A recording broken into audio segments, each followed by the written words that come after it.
Constable, कैसा body के अपन कब्जा में लेला और उठा के एम्बुलेंस में डाला। भ्राताश्री, यहाँ के परिस्थिति बदल गई बा और देवी संतोषी हमने के बुला रहल बा।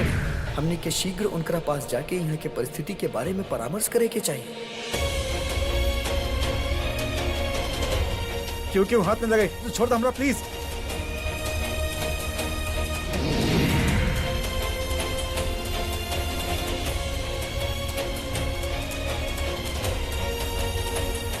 छोड़ छोड़ो हमरा।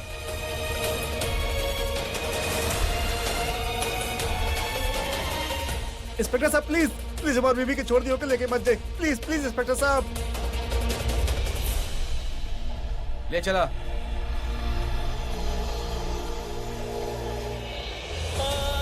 हटी रवा साहब, हटी हटी, साइड हटी हटी।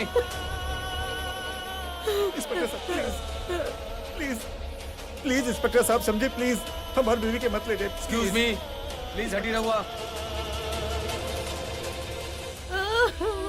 संतोषिया, संतोषिया, संतोषी के लादे, संतोषी कहाँ कैलस? भाई तू का कैलू? इंस्पेक्टर साहब प्लीज चलिए चलिए चलिए, पीछे हटी पीछे हटी। धैर्य।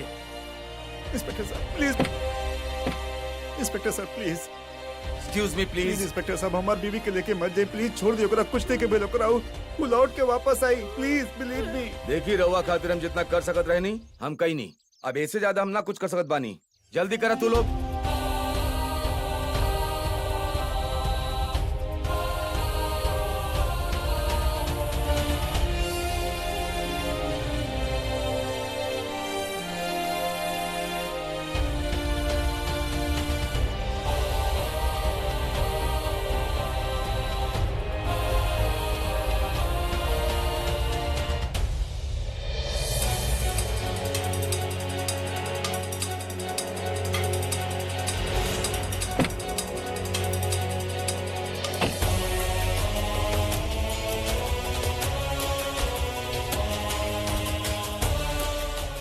हमार बच्चे।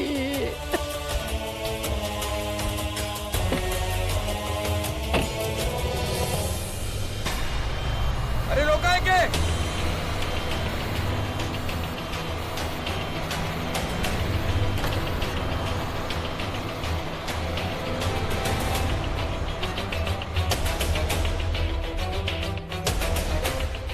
सर वो गाड़ी लेके निकल गई। अरे भाग गए तो हमारे मुंह का देखा। चला जीप निकाला। चलो चलो बैठा।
पितामह, अवश्य अवश्य राउर कार्यालय में कुछ न कुछ अनुचित घटित भइल बा।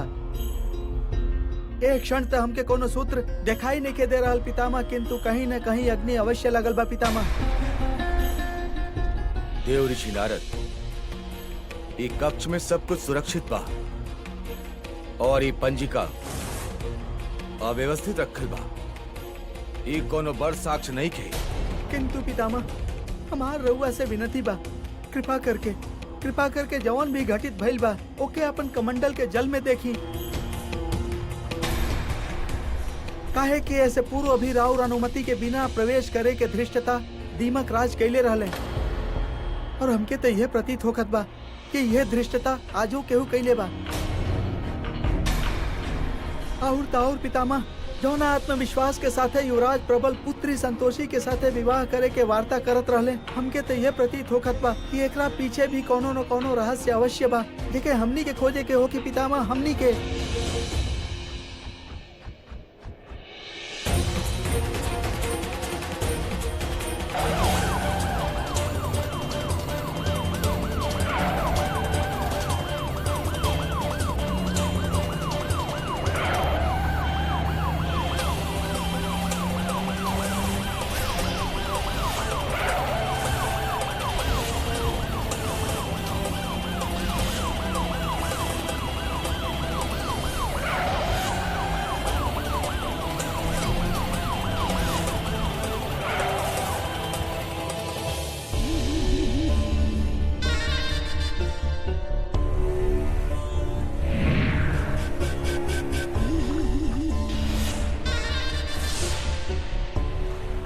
देवर्षि अत्यधिक चतुर बनतानी न रहुआ। अब देखी कैसे हम राउर और ब्रह्मदेव के मार्ग के बाधित करत बानी।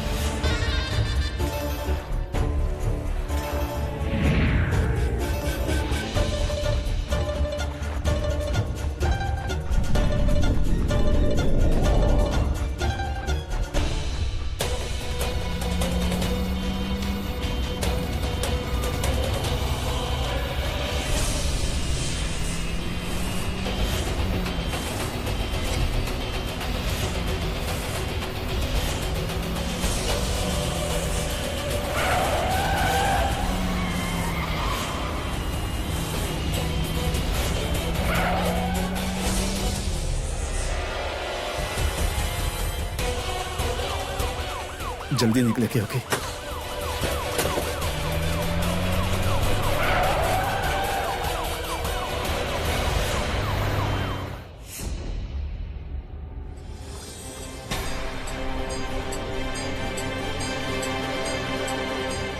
देव ऋषि नारद, ये जल में तक केहू वर्ण मिला देले बा, अर्थात राउर आशंका उचित रहे। अब हमरा इस जल में कुछ दिखाई ना दी।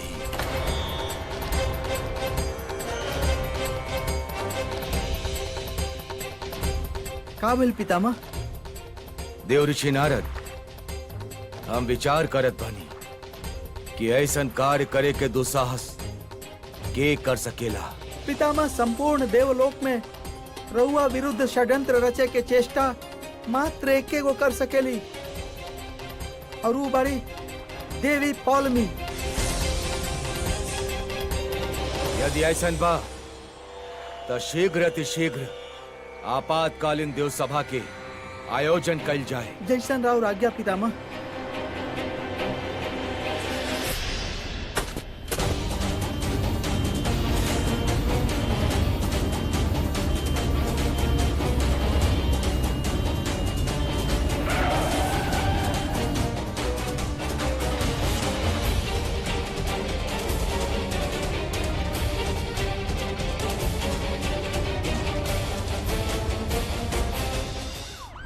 ड्राइवर जल्दी चला, ज्यादा दूर तक ना गई हो क्यों।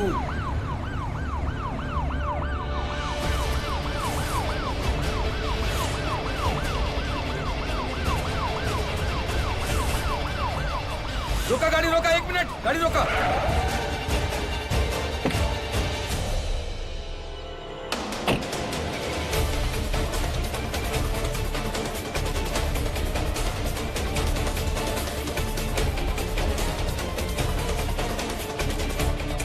शर्मा, ये ऑयल देख के तो लागत बा कि गाड़ी लेके वो तरफ गई बा।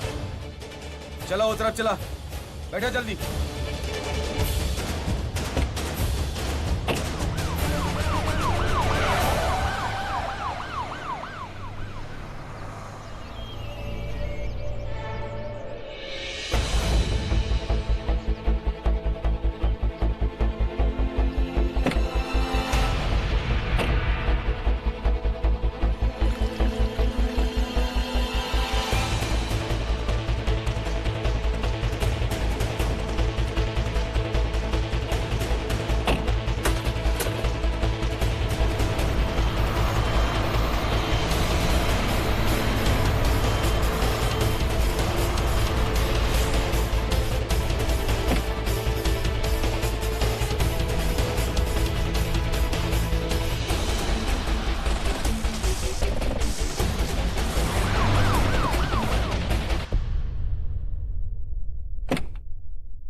संतोषी,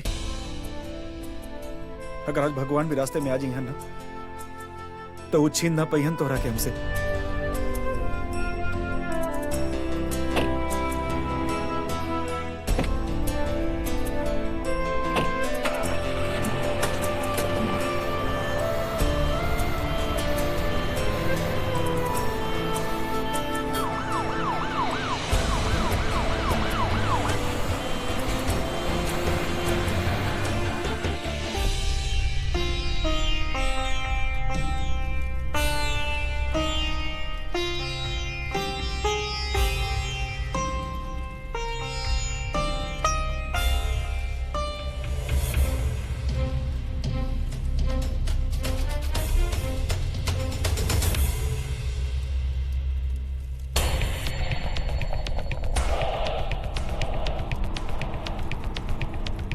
समझ में नहीं आवत के हई हम। अंततः हमार संतोषी असुर लोग के प्राणी बन ही गई। इनकर मस्तिष्क कार्य करे लागल बा। बहन पौलोमी, ये सब रउआ कारण संभव भइल बा। रउआ के कारण ही हमके हमार प्रेम प्राप्त हो रहल बा। राउर बहुत बहुत धन्यवाद।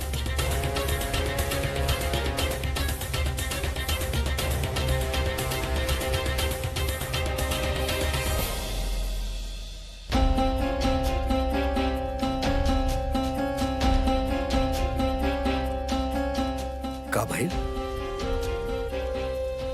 रउआ हमके ऐसे काहे देख रहल बानी? अब रउआ बोल सकेली, हमरा से वार्तालाप कर सकेली संतोषी। संतोषी,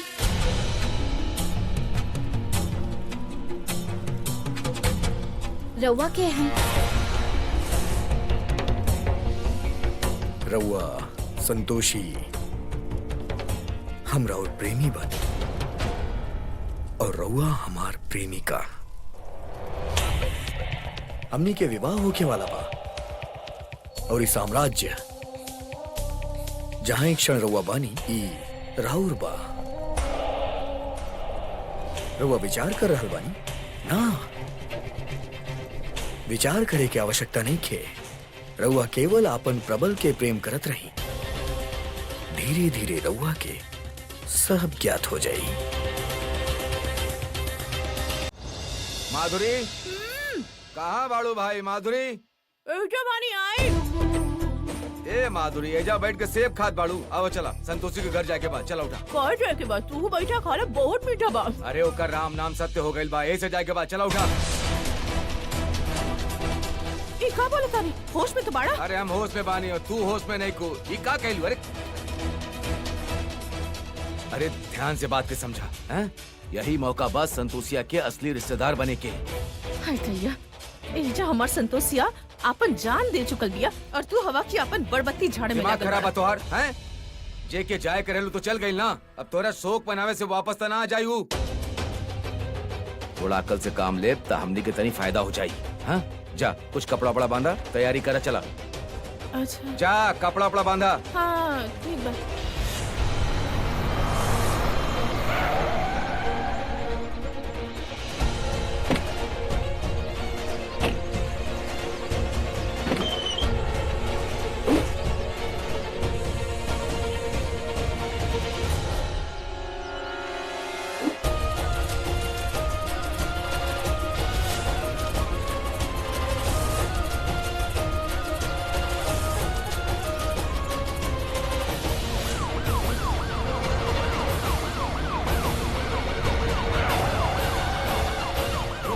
गाड़ी रोका, एक मिनट। पीछे ला, पीछे ला। रोको रोको रोको।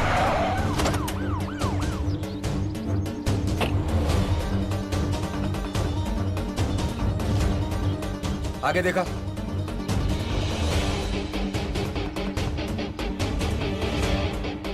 सर, ड्राइविंग सीट पर केहू नहीं खे। शर्मा, डेड बॉडी भी नहीं खे। अगर एम्बुलेंस यहाँ बाता फिर जहर भी यहाँ होगी। पूरा जंगल छाल मारा। चला चल।